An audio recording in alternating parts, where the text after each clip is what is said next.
Shalom bien-aimés dans le Seigneur, bienvenue dans cette nouvelle vidéo. Dans cette vidéo, je vais vous laisser suivre un message très important de la part de notre très cher, le pasteur Roland. Dans cette vidéo, le message est fort. Je vous invite à suivre le message, non pas seulement suivre le message, mais apprendre une leçon dans ce message en tant que chrétien et de mettre en pratique la leçon apprise dans ce message. Dieu vous bénisse, bon visionnage.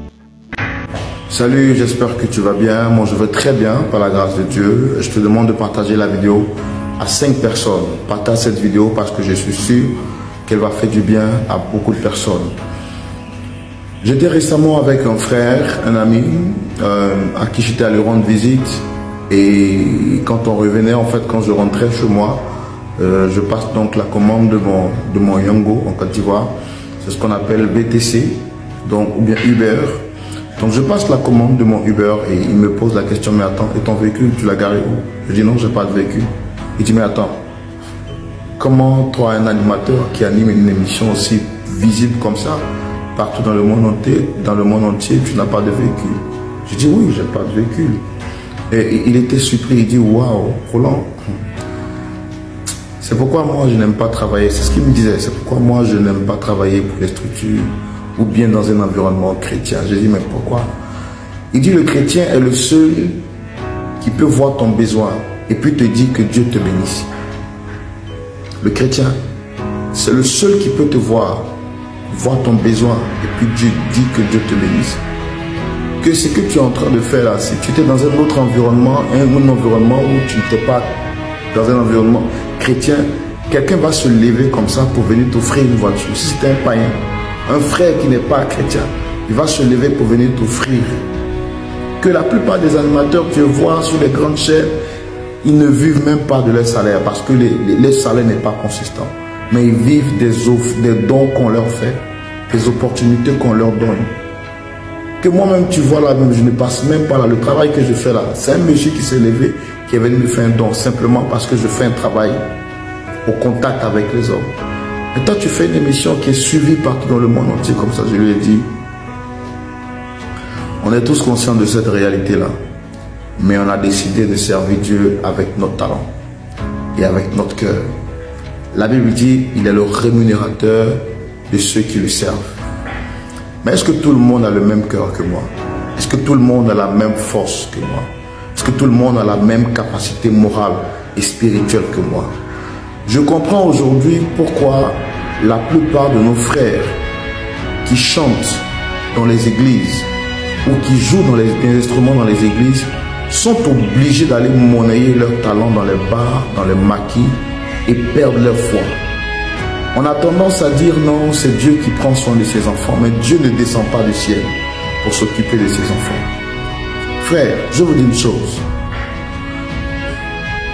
J'ai pu voir dans des environnements des sœurs qui avaient besoin que ne serait-ce d'une petite aide pour faire un commerce.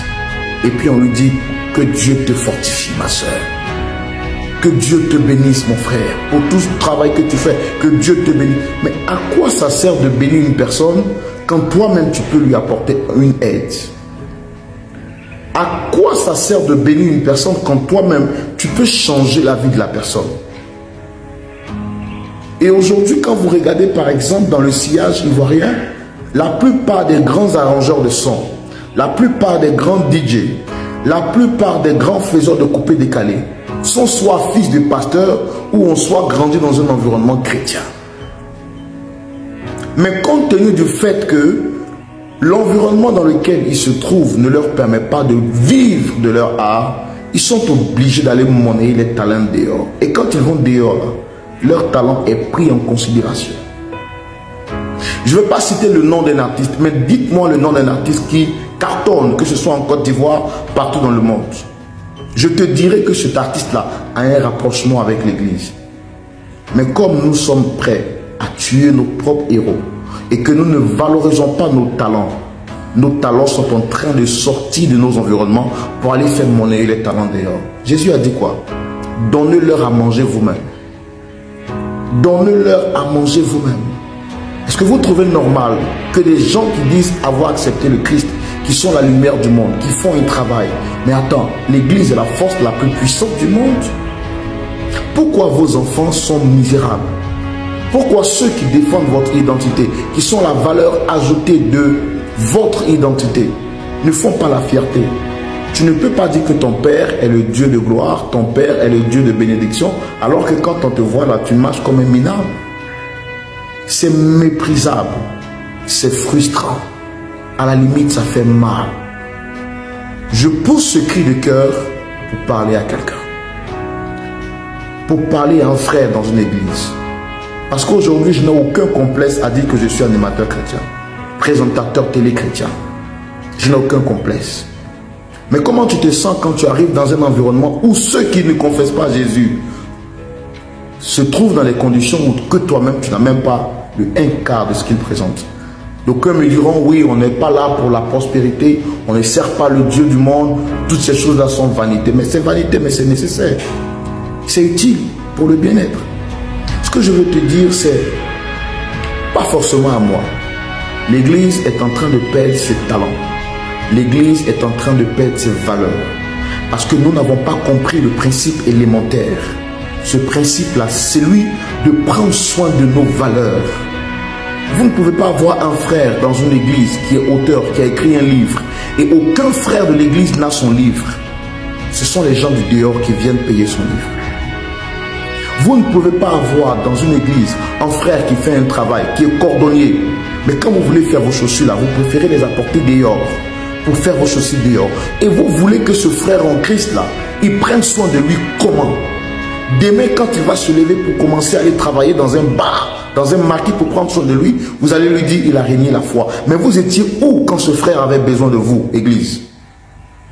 Tu vois le frère qui a faim, que de lui apporter une aide, que de lui apporter un soutien, tu vas lui dire mon frère, que Dieu te fortifie, mon frère, que Dieu te bénisse. Dieu te bénisse comment? Quand tu as la possibilité de l'aider à sortir de cette condition. Comment est-ce que tu veux que Dieu change sa vie quand il a mis entre tes mains la possibilité de changer sa vie? C'est pourquoi aujourd'hui les gens ne sont plus intéressés à venir à l'église. C'est vrai que l'église est l'endroit qui nous prépare au salut. Mais écoutez, certes, ça nous prépare au salut. Mais l'église, c'est aussi une famille. C'est aussi une famille. Ne soyons pas méchants. Ne soyons pas méchants. Je comprends pourquoi le brigand à la croix, c'est lui qui a été sauvé. Mais les religieux qui confessaient le nom de Jésus là, eux-mêmes, ils ont méprisé le Christ à la croix. Mes frères, changeons notre cœur et laissons Dieu nous parler. Que Dieu te garde. Shalom.